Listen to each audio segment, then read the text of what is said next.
Welcome. My name is Joseph Found, and I'm a grants development consultant at Grants Office. Today, I'm going to speak about three recently announced programs focused on public transportation from Infrastructure Canada.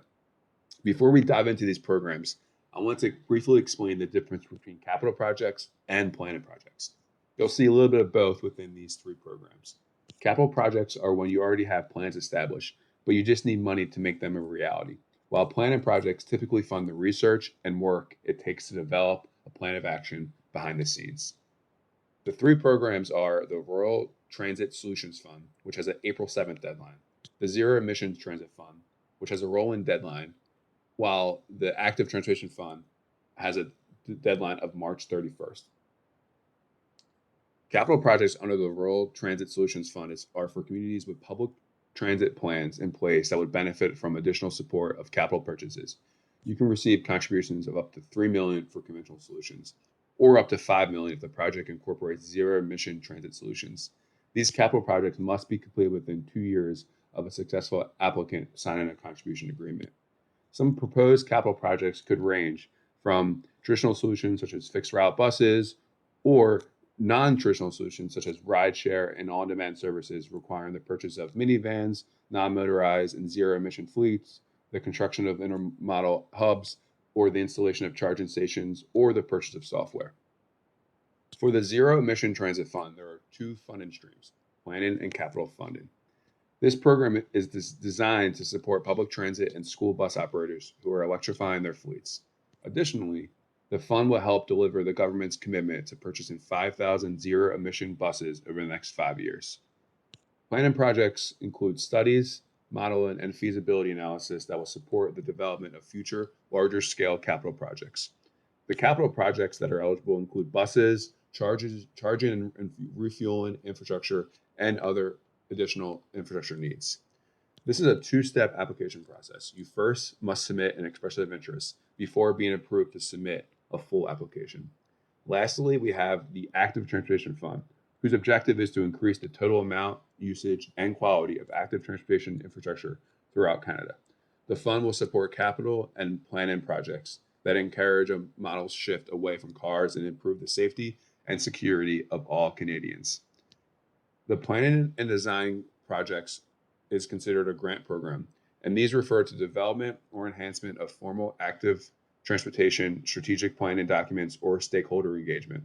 Eligible projects include research, which includes case studies, mapping of walkability and bikeability, any community audits or assessments. You have public and or stakeholder engagement and outreach educational programs, and then policy development, which includes drafting objectives or actions for inclusion in community land use and or transportation plans. You have feasibility studies, business cases, and any detailed cost estimates related to design of a project or program. And then the last one is projects which support the implementation of Canada's national active transportation strategy, such as events raising awareness and encourage adoption of new active transportation events. The last one is our capital projects, which is considered a contribution program. And this refers to new infrastructure construction, and enhancement of existing infrastructure, and fixed design and safety features that encourage increased active transportation. Some eligible capital projects include building or enhancing infrastructure for active transportation, which includes multi-use paths, sidewalks, footbridges, separated bicycle lanes, and connections to other roadways. Also eligible are enhancing active transportation infrastructure, which includes design considerations in which there may be no net gain in kilometers of infrastructure, but quality improvements that support greater usage.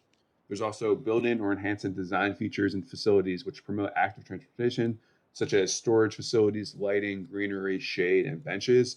And the final is to build or enhance safety features which promote active transportation, such as crosswalks, medians, speed bumps, and wayfinding signage. Planning projects will be funded up to 100%.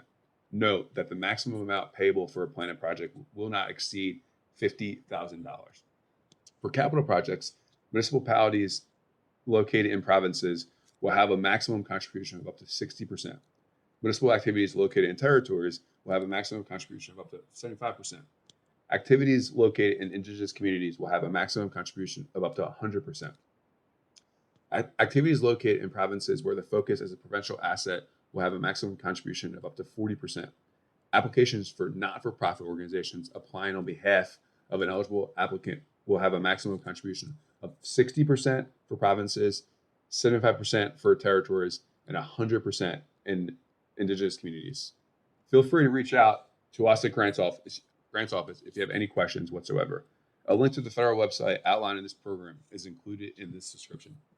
Have a great day.